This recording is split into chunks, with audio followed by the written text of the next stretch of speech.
UP मांगे उत्तर की शुरुआत करते हैं। देश में सबसे ज्यादा आबादी उत्तर प्रदेश में है। साल 2011 की जनगणना के अनुसार यूपी की आबादी करीब 24 करोड़ है, जिसमें 79.73% हिंदू हैं और 19.26% मुसलमान। लेकिन गौर करने वाली बात यह है कि आजादी के बाद से जिस रफ्तार से मुस्लिमों की आबादी बढ़ी है, उसी रफ्तार से हिंदुओं की आबादी घटी है और आंकड़े इस बात की गवाही हैं। इसी आंकड़ों को दिखाकर बीजेपी यूपी में जनसंख्या कानून को लाने की वकालत कर रही है। बीजेपी के नेता इस मुद्दे को हवा देने में जुटे हैं, लेकिन अपने बेबाक अंदाज के लिए जाने जाने वाले सपा सांसद शफीकुर रहमान बर्क ने योगी सरकार के खिलाफ मोर्चा खोल दिया है। बर्क ने कहा है कि कितने भी कानून बना लें, नहीं रुकेगी पैदाइश, सभी अल्लाह की औलाद हैं। जनसंख्या नियंत्रण कानून को लेकर एक बार फिर संभल के सपा सांसद डॉक्टर बर्क ने बीजेपी सरकार को घेरने की कोशिश की। बर्क की बौखलाहट यह बताती है कि जनसंख्या नीति को धर्म के चश्मे से देखा जा रहा है और इसको लेकर सवाल भी खड़े हो रहे हैं कि आखिर जो नीति मौजूदा समय की जरूरत बन गई है, उसे धार्मिक रंग देने की कोशिश क्यों की जा रही है। इसी मुद्दे पर खास पैनल के साथ चर्चा करेंगे, लेकिन उससे पहले आपको एक रिपोर्ट दिखाते हैं।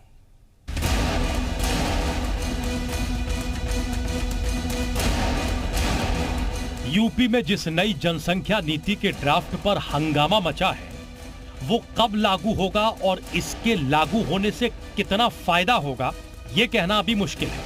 लेकिन नई जनसंख्या नीति से राजनीति को जरूर नई दिशा मिल गई है। बीजेपी इसे लागू करने के नाम पर राजनीतिक बढ़त बना लेना चाहती है, तो समाजवादी पार्टी के नेता इसको रोकने के नाम पर राजनीति कर रहे हैं। समाजवादी पार्टी के सांसद शफीकुर रहमान बर्क ने जनसंख्या नियंत्रण कानून को लेकर कहा कि सरकार कितने भी कानून बना ले, लेकिन बच्चों का पैदा होना रोका नहीं जा सकेगा। उन्होंने कहा कि अगर कोई सोचता है कि जनसंख्या नियंत्रण कानून बनाने से रुक जाएगा, तो ऐसा बिल्कुल नहीं है। मौत और जिंदगी हमारी किसी के हाथ में है, तो ये पैदा करना भी किसी के हाथ में है जी। तो इसलिए इस पर कंट्रोल से काम नहीं चलेगा। अपने रवैये को, अपनी मतलब ये एक्टिविटीज़ को बदलिए, नफरत को बंद कीजिए, इंसानों के साथ इंसानियत का शुरू कीजिए। बर्क ने कहा कि अल्लाह ने बिना हिंदू मुसलमान देखे इंसान को बनाया, उसकी रूह को बनाया। हिंदुस्तान में आने के बाद सभी लोग अलग अलग मजहब को मानने वाले बन गए, लेकिन सभी अल्लाह की औलाद हैं। सभी लोग आदम हव्वा के बच्चे हैं। कुरान शरीफ अल्लाह का कानून है और दुनिया में बनने वाले किसी भी कानून से अल्लाह के बनाए कानून पर कोई फर्क नहीं पड़ेगा। क्या अल्लाह तो तुम्हें बच्चे दे रहा और तुम बंद कर रहे हो? मतलब ये कि इनके बंद करने से, यानी खुशहाली इनके बंद करने से थोड़ा ही आएगी।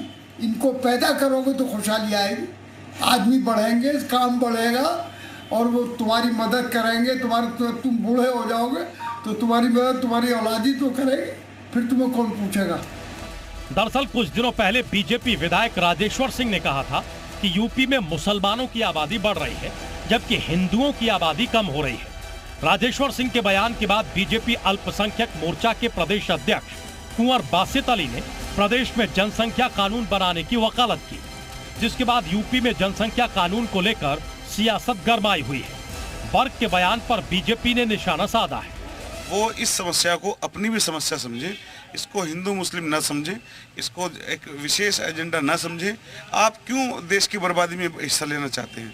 आप देश की अच्छाइयों के अंदर हिस्सा लीजिए ना। आप क्यों बुरी बातों के खिलाफ खड़ा होना चाहते हैं? यूपी में अभी जनसंख्या नियंत्रण कानून आया भी नहीं और अभी से इस कानून पर हिंदू मुसलमान होने लगा। कानून के विरोध में समाजवादी पार्टी के सांसद शफीकुर रहमान बर्क खुलकर सामने आ गए हैं। सवाल यह है कि जो नीति मौजूदा समय की जरूरत बन गई है, उसमें हिंदू मुसलमान क्यों हो रहा है। ब्यूरो रिपोर्ट, जी मीडिया।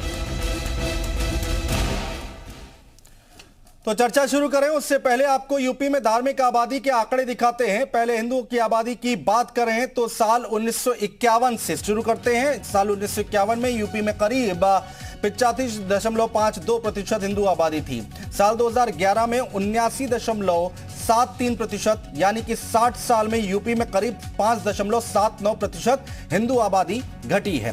वहीं अब मुस्लिम आबादी की बात करें तो साल 1951 में 14.28% मुस्लिम आबादी थी, जो साल 2011 आते आते 19.26% हो गई है।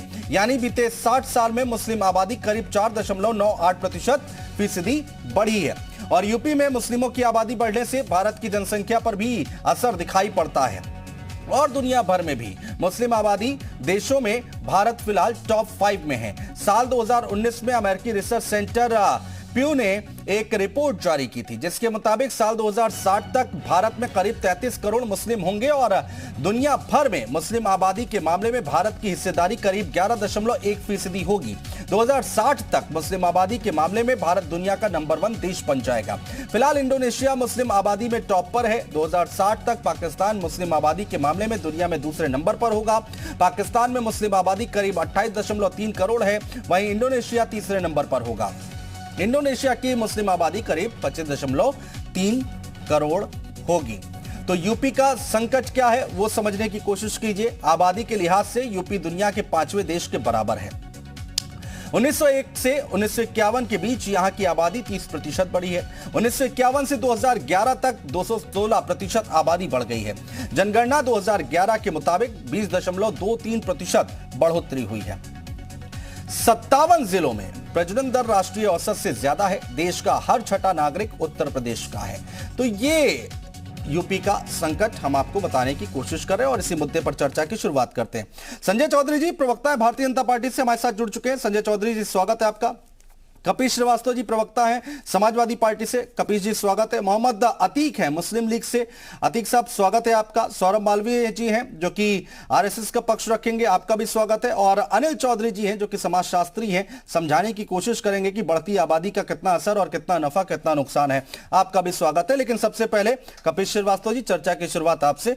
बर्क साहब क्या कहना चाह रहे थे ये जरा समझाइए। जब भी जनसंख्या नियंत्रण कानून की बात होती है, एक तबका होता है, एक धड़ा होता है, कुछ नेता होते हैं जो सामने आ जाते हैं और इसका खुलकर विरोध करते हैं, ऐसा क्यों?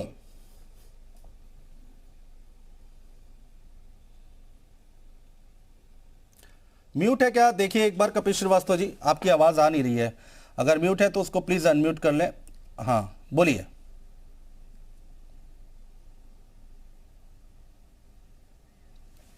नहीं आ रही है, आवाज नहीं आ रही है। अब दोबारा आपके पास आने की कोशिश करेंगे। मोहम्मद अतीक मुस्लिम लीग से हैं हमारे साथ। मोहम्मद अतीक आपका क्या पक्ष है इस पर, क्यों इसका विरोध करना? दरअसल मैं ये जानना चाहता हूं कि जो मुस्लिम आबादी की बात करी जा रही है, अभी आपने कहा कि प्रदेश में आबादी बढ़ रही है और हिंदुओं की आबादी घट रही है, तो मुझे समझ में नहीं आ रहा कि तकलीफ किस बात से है, हिंदुओं की आबादी घटने से या मुसलमानों की आबादी बढ़ने से।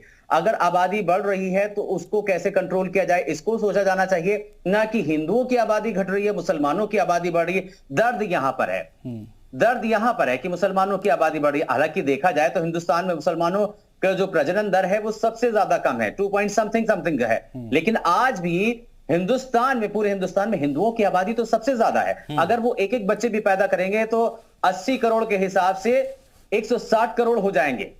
तो लिहाजा बात तो हिंदू मुसलमान की नहीं होनी चाहिए, लेकिन कहीं आरएसएस और बीजेपी को दर्द इसी बात का है कि मुसलमानों की आबादी, अरे मुसलमानों की आबादी नहीं बढ़ रही है, आप अपनी आबादी नहीं बढ़ा पा रहे हैं तो उसमें मुसलमानों को दोष क्यों दे रहे हैं? रही शफीकुर रहमान बर्क की बात, मैं उनको नहीं जानता कि शफीकुर रहमान बर्क क्या कहते हैं क्या नहीं कहते हैं, लेकिन कहीं ना कहीं आरएसएस, विश्व हिंदू परिषद और भारतीय जनता पार्टी, इनको हमेशा से हिंदू मुसलमान, मुसलमानों का खाना, मुसलमानों की बोटियां, मुसलमानों की रोटियां, मुसलमानों की आबादी, सब कुछ, सारा दर्द इन्हीं के जहे कलेजे में है। हाय मुसलमानों की आबादी बढ़ी जा रही है, हमारी घटती जा रही है। अरे आप बैलेंस करिए ना उसको। अगर आपकी आबादी घट रही है तो मुसलमानों की आबादी बढ़ रही, इस जुमले को इस्तेमाल करने की क्या जरूरत है?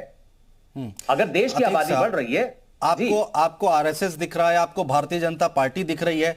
शफीकुर रहमान बर्क के नाम पर आपने कह दिया, उनको मैं नहीं जानता, उनसे, उनके बारे में मैं नहीं कहूंगा कि वो क्या कह रहे हैं, वो किस तरह की भाषा और किस तरह की बातें करते हैं, वो आपको नहीं दिखाई देता है। आपको सिर्फ आरएसएस और बीजेपी दिख रही है। ठीक है, आप टारगेट कीजिए, लोकतंत्र है, विरोध करना चाहिए, सरकार है, आप विरोध करेंगे, उसमें कोई दिक्कत नहीं है, लेकिन दोनों तरफ बैलेंस करके भी आप भी चलिए ना। नहीं लग रहा आपको कि बर्क साहब जो बोल रहे हैं वो ठीक है क्या? देखिए इसकी शुरुआत किसने करी? शुरुआत किसने करी? भारतीय जनता पार्टी ने करी ना। उसमें मुसलमानों का नाम इंक्लूड करा भारतीय जनता पार्टी ने, आरएसएस के लोगों ने और दीगर जो है जो भगवा ग्रुप्स हैं उन्होंने ऐड करा। उसके बाद शफीकुर रहमान बर्क ने बात करी है। देखिए क्रिया होगी तो उसकी प्रतिक्रिया तो जरूर आएगी। अगर आप जो भारतीय जनता पार्टी के जो नेता ने इस बात को उठाया है, अगर वो ये कहता है कि आबादी बढ़ रही है, हम आबादी को सीमित करने के लिए या उसको बैलेंस करने के लिए कोई ना कोई कारगर कदम उठाएंगे तो कोई प्रॉब्लम नहीं थी, लेकिन